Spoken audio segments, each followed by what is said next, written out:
Shalom, selamat pagi anak-anak. Jangan lupa untuk mengucap syukur kepada Tuhan atas kebaikannya dalam kehidupan kita. Sebelum kita memulai kegiatan belajar mengajar hari ini, mari kita kembali merenungkan firman Tuhan yang diambil dari Kisah Para Rasul 18 ayat 19 sampai 26. Demikian firman Tuhan. Lalu sampailah mereka di Efesus. Paulus meninggalkan Priskila dan Aquila di situ. Ia sendiri masuk ke rumah ibadat dan berbicara dengan orang-orang Yahudi. Mereka minta kepadanya untuk tinggal lebih lama di situ, tetapi ia tidak mengabulkannya. Ia minta diri dan berkata, "Aku akan kembali kepada kamu jika Allah menghendakinya." Lalu bertolaklah ia dari Efesus. Ia sampai di Kaisarea dan setelah naik ke darat dan memberi salam kepada jemaat, ia berangkat ke Antiokhia. Setelah beberapa hari lamanya ia tinggal di situ, ia berangkat pula, lalu menjelajahi seluruh tanah Galatia dan Frigia untuk meneguhkan hati semua murid. Sementara itu datanglah ke Efesus seorang Yahudi bernama Apolos yang berasal dari Alexandria. Ia seorang yang fasih berbicara dan sangat mahir dalam soal-soal kitab suci. Ia telah menerima pengajaran dalam jalan Tuhan. Dengan bersemangat, ia berbicara dan dengan teliti ia mengajar tentang Yesus.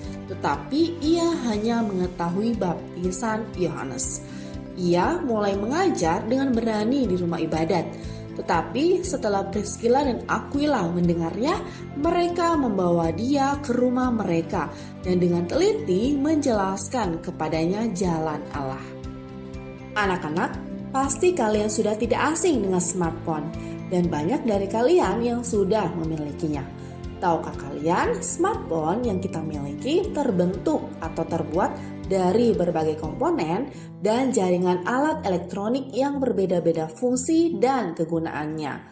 Bila ada salah satunya rusak, tidak jarang smartphone akan menjadi rusak dan bermasalah sehingga tidak dapat menjalankan fungsi panggilan atau komunikasi dengan sempurna, seperti baterai cepat habis, tidak mau nyala, dan lain-lain.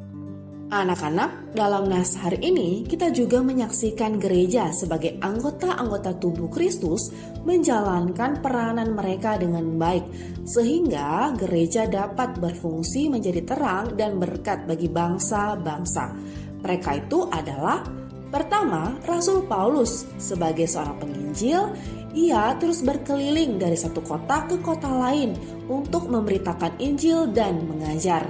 Bersama dengan Priskila dan Aquila, Paulus berangkat ke Efesus. Di sana ia hanya singgah sebentar setelah memberitakan Injil kepada orang-orang Yahudi dan berpamitan dengan mereka. Ia berjanji akan kembali jika Allah menghendakinya. Ia lalu mengunjungi jemaat di Kaisarea dan kembali ke jemaat Antiokhia yang mengutusnya untuk memberikan laporan tentang perjalanan misinya yang kedua. Anak-anak, kita perlu meneladani Paulus karena terus tekun melayani Tuhan dengan melakukan perjalanan misinya yang ketiga sambil mengunjungi dan menguatkan hati jemaat, mula-mula di seluruh daerah Galatia dan Frigia. Kemudian, kedua, ada Priskila dan Aquila yang juga sahabat pelayanan yang setia bersama Paulus. Dari mereka yang bukan hanya menjalankan tugas pelayanan sebagai hamba Tuhan dengan baik, tetapi juga sebagai pembimbing bagi pekerja baru. Kita juga perlu meneladani sikap mereka yang bijaksana sehingga tidak mempermalukan Apolos, pekerja baru, di depan umum, melainkan dengan cinta kasih dan sabar membimbing agar dia mengenal jalan Allah yang benar. Bahkan mereka membawa masuk Apolos ke dalam persekutuan Kristen di Efesus yang kemudian mendukung Apolos dalam pelayanan selanjutnya ke Akhaya, Korintus. Selanjutnya, ketiga adalah Apolos. Ia pintar dan sangat menguasai kitab suci Perjanjian Lama, tetapi hanya mengetahui baptisan Yohanes yang menekankan pertobatan, belum mengenal Yesus secara pribadi. Oleh karena itu, Priscilla dan Aquila menemukan kekurangan tersebut dan lalu dengan sabar dan teliti memperkenalkan Kristus kepada dia yang mau rendah hati menerima pengajaran. Ia pun mengenal Tuhan Yesus secara pribadi dan kemudian menjadi pelayan Tuhan yang berkompeten dan sangat berguna bagi orang-orang yang percaya dalam pemberitaan Injil tentang Yesus Kristus. Milikilah sikap seperti Apolos juga dalam melayani Tuhan. Anak-anak, sebagai anggota tubuh Kristus, kita juga mempunyai peranan masing-masing.